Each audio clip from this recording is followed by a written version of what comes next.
What a day, Metro, for Shedeur Sanders. He gets his first start, and obviously, perfect timing. Perfect timing. I don't know if you heard the song, Mitchell, but they were playing it during the broadcast. Perfect timing. It got to feel good to have your own song playing while you playing. Your Hall of Fame dad in the stands watching you ball out. Had a number of explosive passes in the game. Did throw an interception that he's going to want back. An easy play to fix. He didn't look off the hook defender, the buzzer, hooker, whatever you want to call him, but he didn't look him to the flat. Guy read his eyes, threw it right to him. But that can be corrected. The Browns did some weird things in the game with Judkins. I mean, it worked out. He got 2 touchdowns in the game, but a lot of wildcat taking the quarterback off the field. Most quarterbacks get pretty frustrated with that, but Shedeur Sanders was 11 of 2209, a touchdown, an interception, and was only sacked once. He had a screen pass that went for about 60 yards to Sampson. Jerry Jeudy caught one of his explosive passes and just looked way too nonchalant, fumbled the football. Myles Garrett, though. Myles Garrett breaks the single season sack record for the Cleveland Browns with 17. He ended up with 18. Getting his 18th sack. He had 3 sacks, 2 forced fumbles. The defense had 10 sacks in the game. I mean, they beat poor Geno up in this game. Geno was 27 of 41, 248, a touchdown, but sacked 10 times. I mean, he's going to be an ice tub all next week, I would imagine.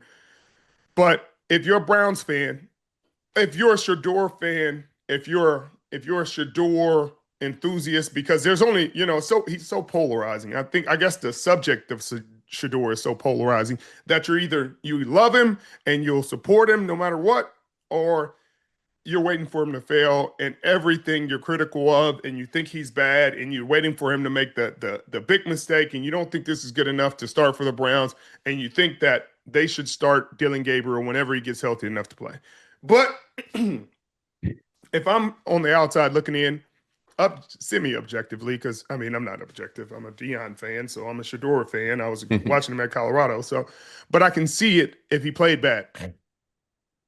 Why you wouldn't want him to play? But it just seemed like he brought a different element to the team. You could just see it on Myles Garrett's face when he completed the long pass that should have been a touchdown that led to their second touchdown of the game. He was in disbelief, and I mean, you're talking about Myles Garrett being in disbelief is crazy. But I feel like the team played inspired football. They played with hope. They played excited. They were excited to be out there. Not that the Browns, being 3-8, have much of anything to play for. But I definitely think this earned Shedeur Sanders another start. No question about that. I think you get better with reps. And he needs more reps. He needs to get out there. He needs to take his chances. It looks like he's just he really wants to push the ball down the field every single chance he gets. They protected him pretty well. Jerry Jeudy's going to have to not fumble the ball in that situation so he can continue drives. Judkins going to continue the success he's had. And who knows? The Browns play the 49ers next. That's a big game for both sides. A game the 49ers are going to need to have. They play the Carolina Panthers tomorrow, as we know, which is a huge game. If they can win that game, this is gonna end up being a really, really pivotal game for them.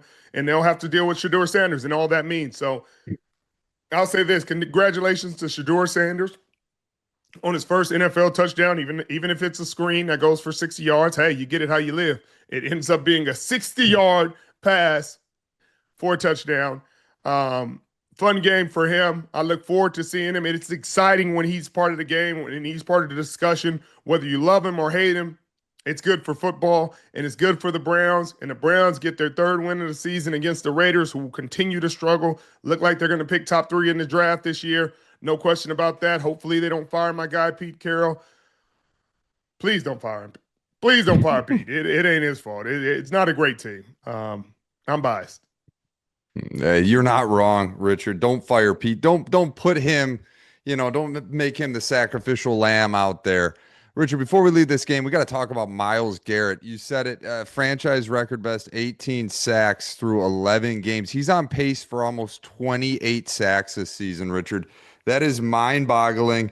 Where does he stack up in your mind against the all-time pass rushers in this league? Is he nearing the top of the list at this point? I mean, if he goes and gets 28 sacks this season, he's gonna make the name. He's gonna make the decision easy for a lot of people. And again, I hate the whole conversation about who's the best all time when I didn't watch the other guys play.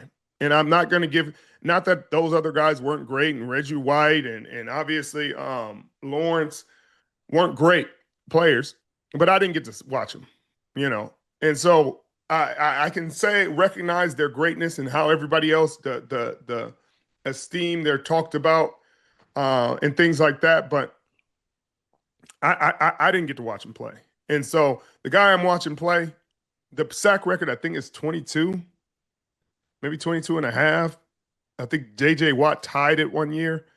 And so if Myles Garrett beats it by 5.5 sacks, that's silly territory. On a team that's rarely leading, usually you get that if a team's, your team's always up and you get the pass rush every game and you get the Mitchell, his team's always in a dogfight or they're losing. It's rarely a time where Myles Garrett is just getting to pin his ears back. Hey, we're up 2 touchdowns. Let's go after him. They got to pass, obvious pass situations. But he's just one of the most dominant players in the National Football League, in the history of the National Football League. So you tell me, Mitchell, you tell me. I guess time will tell, but he's obviously one of the best to ever play this game. No question about it. And then finally, Richard, we had a lot of good games today, but this one might have been one of the best of them. Dallas, down 21 in the first half, comes back in shocking fashion and upsets Philly 24-21 with a walk-off Brandon Aubrey field goal to end the game. Richard, these Cowboys look a lot better than they have in the last few weeks. George Pickens looks like he's got a Pro Bowl season brewing. Javonte Williams, career resurgence in Dallas, and Dak Prescott looks like he's having fun out there again. The Cowboys are 5-5-1 right now, and it seems Jerry Jones's midseason trade has helped this team. Are you starting to see the light with Jerry's moves right now? Yeah,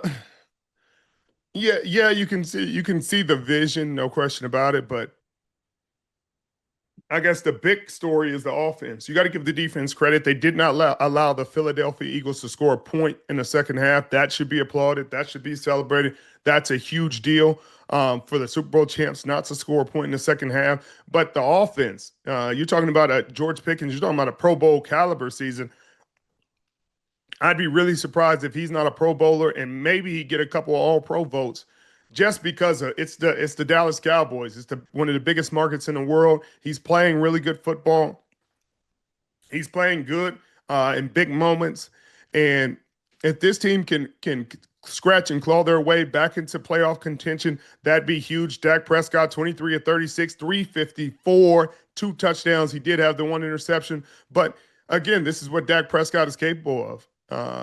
The concerning part for the Dallas Cowboys, honestly, has been CeeDee Lamb and them able to have this success with CeeDee Lamb having 7 registered drops in the last 2 games. He had 3 in this game, including 1 in the end zone. So them being able to overcome those issues and play as well as they have, especially in the second half, and able to capture this momentum against the reigning Super Bowl champs, a division rival in Dallas. You could hear the fans into it the entire game, a season that looked like it was lost early on. It's starting to look like they may have a chance. We'll see how it continues to progress. But for the Philadelphia Eagles, this game started off as a dream scenario and then slowly but surely deteriorated. You look up and you say, A.J. Brown has been really frustrated. They got him involved early. He had a touchdown early on, got his yardage, end up with 8 catches for 110 yards and a touchdown. You feel really good about that. You felt really good about how much they got A.J. Brown involved. Again, Saquon Barkley, non-existent, 10 carries for 22 yards. That doesn't make a lot of sense. And that has to be solved. Is it the offensive line? You got to give Dallas credit because they got some run stoppers now. They got some run stoppers. Quentin Quentin Williams is not getting moved out of there. They're not getting moved out of there very easily. They got guys who can D tackles that are great against the run. Great against the run. They're stout. They can pass rush, but Saquon Barkley only getting 10 carries for 22 yards is going to be the issue. That'll be the Achilles heel that ends and dooms the Philadelphia Eagles this season if they do not get that corrected. And again, Kevin Patullo, these are questions he's going to have to answer. When they had Kellen Moore, not that he's perfect, but the offense ran, it hummed. You talked about Offensive Player of the Year, Saquon Barkley. You were talking about Jalen Hurts as potential MVP candidate. Jalen Hurts had a really good game, 27 of 39, 289, a touchdown. He was only sacked once in the game, but it was a huge sack on third down by a Diggy Zua, a play that they needed on I think this was their last drive of the game, which forced them to punt, and it gave the Dallas Cowboys a chance in this game to go down and kick the game-winning field goal, which they did. I don't know what the answers are, but I know that the Philadelphia Eagles are playing on Black Friday, and they got the Chicago Bears coming into town. Both teams are 8-3. It's got to be the game of the week. It's the matchup I'm most excited for. A Chicago team so eager to prove itself, and a Philadelphia Eagles team that's got a lot of turmoil, and I'm sure that this will not help what's going on in that locker room.